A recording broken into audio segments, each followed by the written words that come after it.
Hello friends, welcome back to Citrus Silences.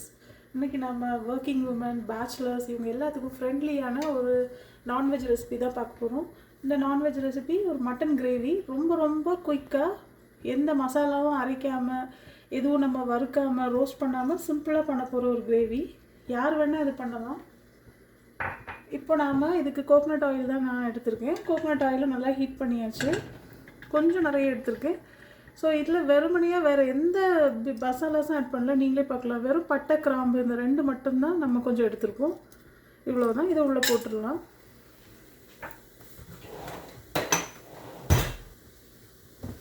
இப்போ இது roast ஆகட்டும் லைட்டாக.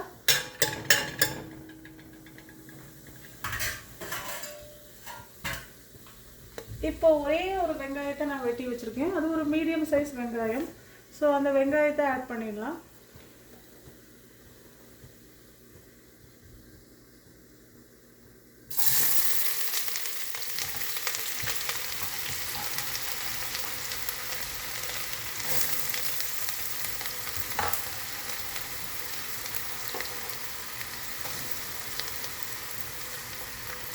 இப்போ நாம் வெங்காயத்தை ஆட் பண்ணியாச்சு. இப்போ அது கொஞ்சம் வதங்கட்டும்.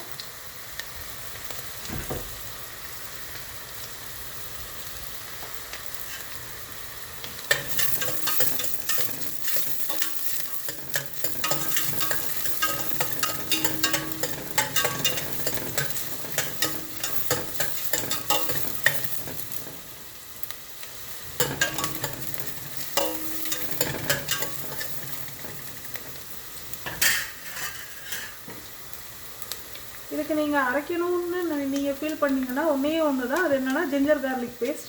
அது கூட நிறைய பேர் இப்போ ரெடிமேடாக யூஸ் பண்ணுறாங்க. பட் நான் இன்றைக்கி ஃப்ரெஷ்ஷாக ப்ரிப்பேர் பண்ணிட்டேன். ஸோ நான் அந்த ரெசிபிக்கு அரைச்சதுன்னா இது ஒன்று தான், வேறு எதுவுமே நான் அரைக்கலை. இது நச்சு போட்டுக்கலாம். நச்சு கொஞ்சம் நல்லா நச்சு போடணும், நல்லா கொஞ்சம் நச்சு போடணும். நச்சு போடுறதா இருந்தால், அல்லது நமக்கு சாப்பிடும்போது இடையில அது துண்டு துண்டாக வரும், சில ஒரு மாதிரி வரும். நமக்கு அது சில பேருக்கு அது பிடிக்காது. இது அரைச்சிட்டோம்னா நமக்கு பிரச்சனையே இல்லை. ஸோ இது ஒன்று தான் நான் அரைச்சிருக்கேன். இஞ்சி பூண்டு ஒரு 4 டேபிள் ஸ்பூன் வர்றது மாதிரி அரைச்சிருக்கேன். இந்த ரெசிபிக்கு ஆனியன் கொஞ்சம் ஃப்ரை ஆகணும், கொஞ்சம் ஃப்ரை ஆகட்டும் எக்ஸ்ட்ரா. அப்போ இன்னும் கொஞ்சம் டேஸ்ட்டாக இருக்கும்.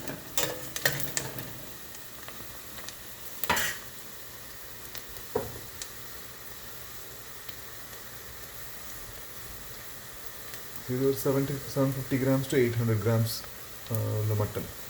மட்டன் பார்த்தீங்கன்னா ஒரு 800 கிராம்ஸ் மட்டன் எடுத்திருக்கேன். அண்ட் அந்த மட்டனை வந்து நான் கொஞ்சம் பொடிசாக கட் பண்ணேன். நீங்கள் கடையில் கட் பண்ணி கொடுக்குற அதே சைஸ்லேயும் போடலாம். பட் எனக்கு கொஞ்சம் சின்ன சைஸில் இருந்தால் மட்டன் ரொம்ப பிடிக்கும். அதுக்காக நான் அதை கொஞ்சம் கட் பண்ணிக்கிட்டேன். அது உங்கள் விருப்பம் தான், நீங்கள் இஷ்டப்பட்ட மாதிரி கட் பண்ணிக்கலாம். அது அப்படியே கூட நாம சேர்த்துக்கலாம்.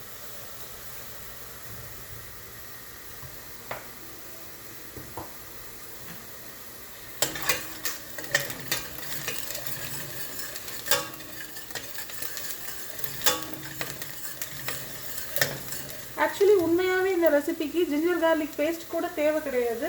ஏன்னா இந்த ரெசிபி எனக்கு எங்கள் வீட்டில் தான் சொல்லி கொடுத்தாங்க.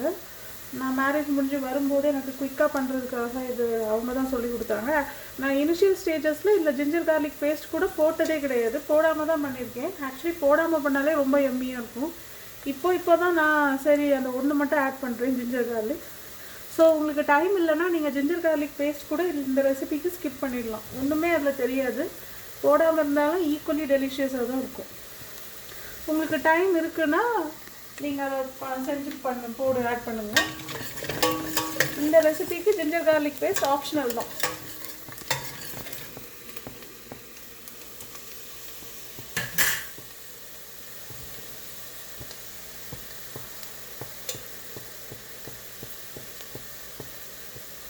இப்போ ஓரளவு ஆனியன் நல்லா ஃப்ரை ஆகிடுச்சு. இந்த அளவு ஃப்ரை ஆனால் போதும். இப்போ நாம் அந்த ஜிஞ்சர் கார்லிக் பேஸ்ட் போட்டுக்கலாம். உங்களால் செய்ய முடியலன்னா இந்த ஸ்டேஜை ஸ்கிப் பண்ணிக்கோங்க, ஏன்னா இது தேவையில்லை. நானே மெனி இயர்ஸாக சொல்ல போனால் ஒரு 5 இயர்ஸாக நான் வந்து இது போடாமல் தான் பண்ணியிருக்கேன். இப்போ ஃபியூ இயர்ஸாக தான் இதை ஆட் பண்ணி பழகியிருக்கேன்.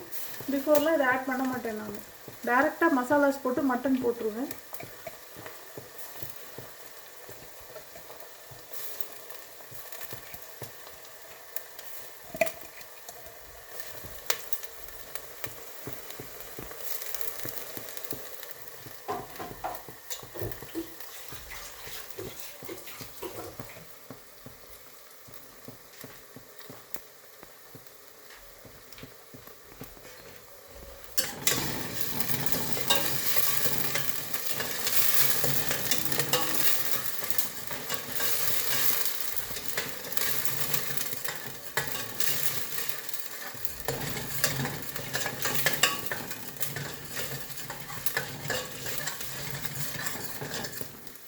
கொஞ்சம் ரோஸ்ட் ஆகட்டும்.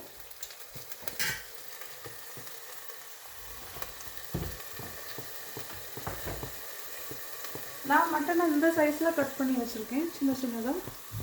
ஒரு 800 கிராம்ஸ் இருக்கும் இது.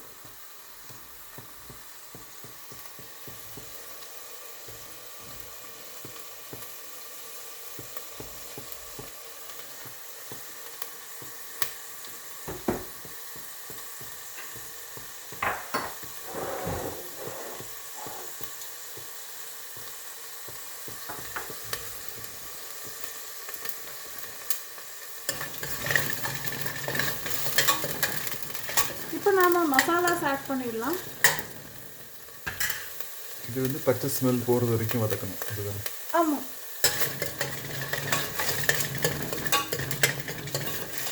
ஒரு 2-3 மினிட்ஸ் ஃப்ரை பண்ணால் போதும் மீடியம் ஃப்ளேமில். அப்புறம் இப்போ நாம மசாலாஸ் ஆட் பண்ணிடலாம்.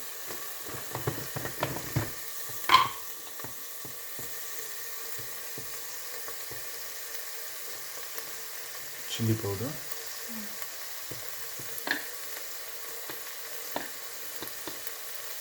ஒரு 2.5 டேபிள் ஸ்பூன் கிட்ட நான் சில்லி பவுடர் ஆட் பண்ணியிருக்கேன்.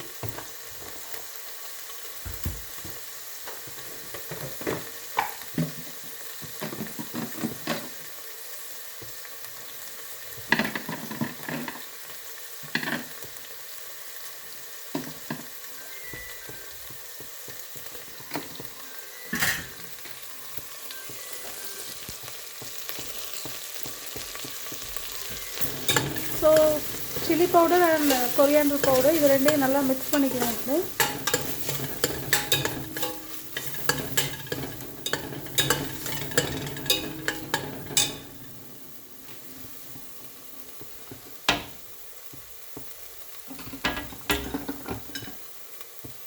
இப்போ நாம் மற்ற பவுடர்ஸையும் ஆட் பண்ணிடலாம்.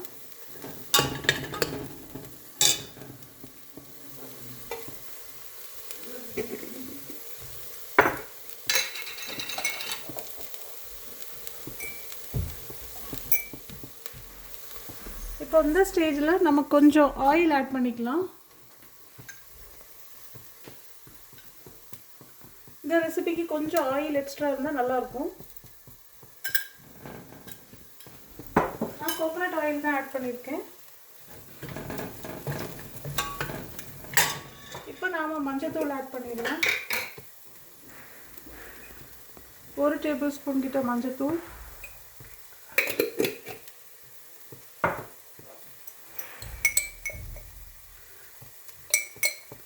பெப்பர் பவுடர் ஒரு 2 டீஸ்பூன்,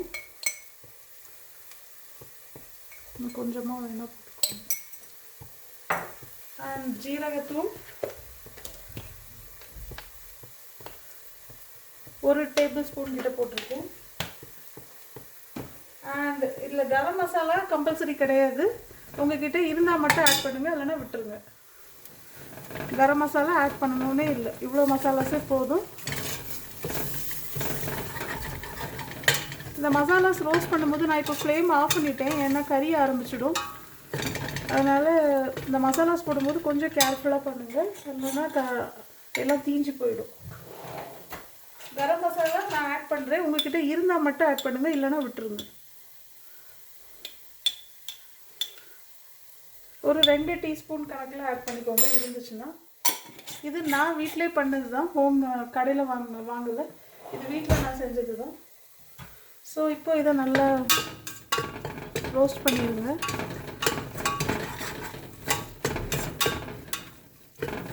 அண்ட் இதுக்கு கொஞ்சம் இப்போ நம்ம தண்ணி ஊற்றிக்கலாம், இந்த மசாலாஸ் கொஞ்சம் குக் ஆகிறதுக்கு.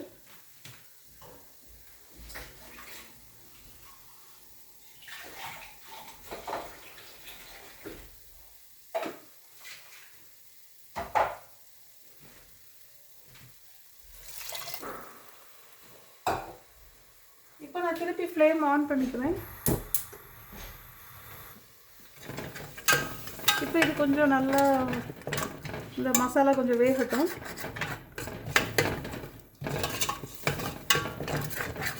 இந்த ரெசிபி பண்ணுறதுக்கு மெயின் மசாலா இதுதான். Chilli powder, coriander powder, turmeric powder, cumin powder and pepper powder.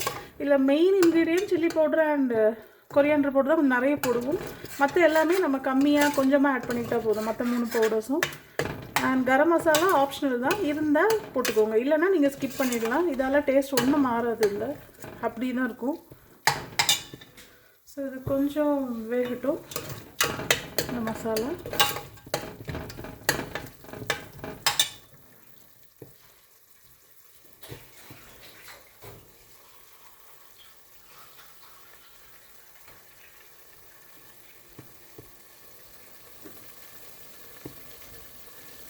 இந்த ரெசிபிக்கு தக்காளி கூட கிடையாது, தக்காளி போட்டால் டேஸ்ட் மாற்றிடும்.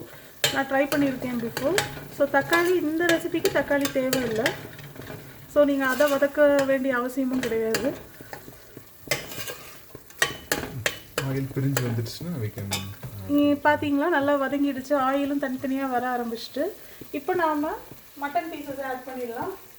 800 கிராம்ஸ் கிட்ட மட்டன், நீங்கள் அல்லது 1/2 கிலோ மட்டன்லேயும் பண்ணுங்கள்.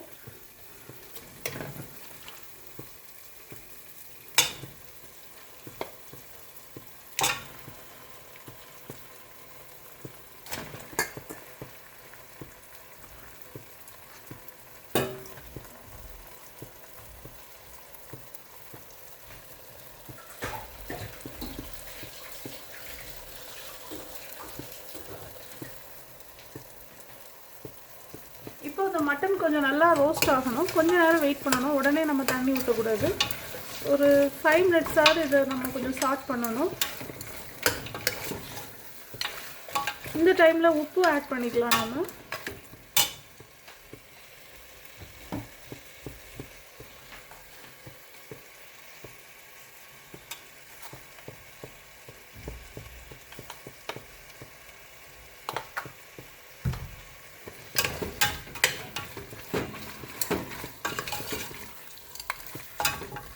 கொஞ்ச நேரம் இந்த மசாலா அண்ட் இந்த ஆயிலில் கொஞ்ச நேரம் நம்ம ரோஸ்ட் பண்ணிவிட்டு நாம் தண்ணி ஊற்றி வேக வச்சோம்னா அது கொஞ்சம் டேஸ்ட் நல்லாயிருக்கும். இன்னுமே உடனே தண்ணி ஊற்றினா அது கொஞ்சம் ஒரு மாதிரி இருக்கும். அதனால் கொஞ்ச நேரம் அந்த மட்டன் கொஞ்சம் ரோஸ்ட் ஆகட்டும் இதிலேருந்து.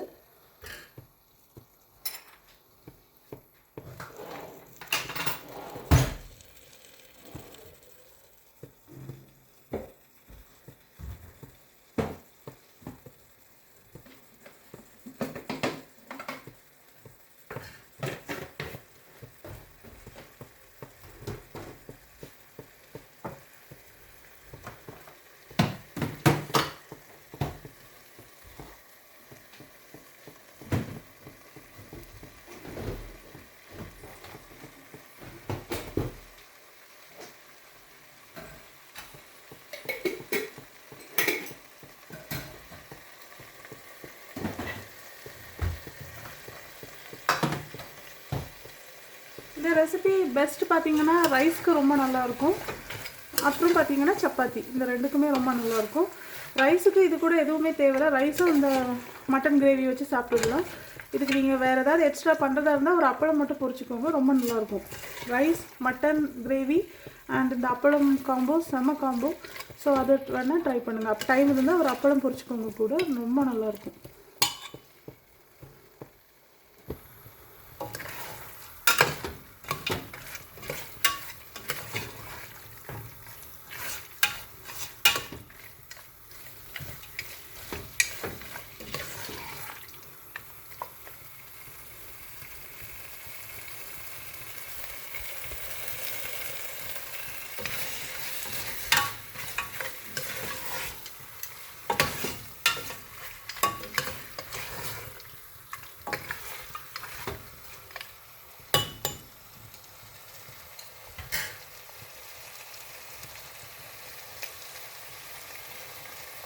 It smells like mutton gravy.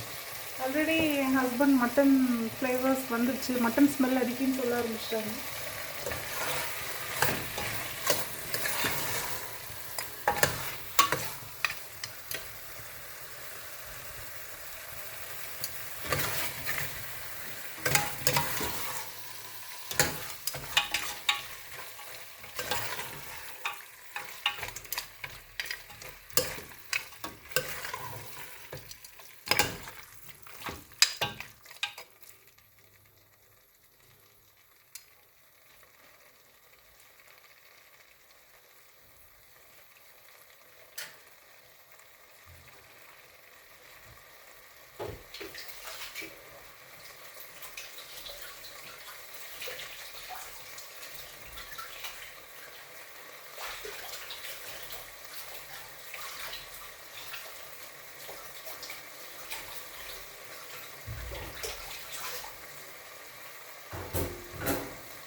போதும் ஃப்ரெண்ட்ஸ், இது கொஞ்சம் நல்லாவே ரோஸ்ட் ஆகிடுச்சு, டைம் இனஃப் ஆகிடுச்சு.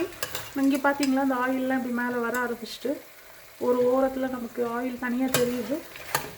ஸோ போதும். இப்போ அந்த மசாலாஸ் அந்த மட்டனோட கொஞ்சம் நல்லா அது இதாகிடுச்சு. இப்போ நம்ம தண்ணி ஊற்றிக்கலாம்.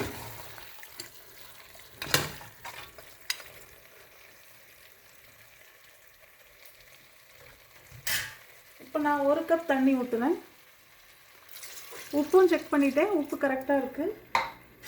உங்களுக்கு 1 கப்பு கொஞ்சம் இப்போ அடி பிடிச்சிடும்னு ஏதாவது ஃபீலிங் இருந்துச்சுன்னா கூட ஒரு 1/2 கப் ஊற்றிக்கோங்க. இது வந்து நம்ம ரொம்ப குழம்பா வைக்கல, கொஞ்சம் திக்காக தான் பண்ண போகிறோம்.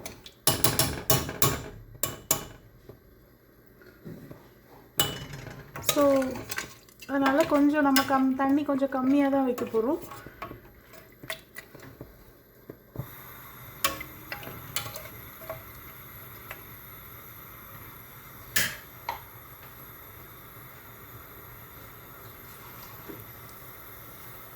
ஒரு டவுட்டில் வேணால் நான் கூட கொஞ்சமாக இவ்வளோண்டு ஒரு 1/4 கப்பை வரைக்கும் கம்மியாக தான் எடுத்திருக்கேன். இவ்வளோ போதும்.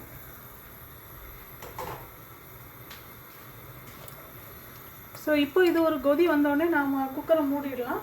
மூடின அப்புறம் ஒரு விசில் அது அடிக்கும். ஹை ஃப்ளேமில் நம்ம வச்சுருப்போம். ஒரு விசில் அடித்ததுக்கப்புறம் நாம் 10 மினிட்ஸ் சிம்மரில் போட்டுடலாம். அவ்வளோதான். 10 மினிட்ஸ் டைம் பார்த்து நீங்களே ஆஃப் பண்ணிடுங்க.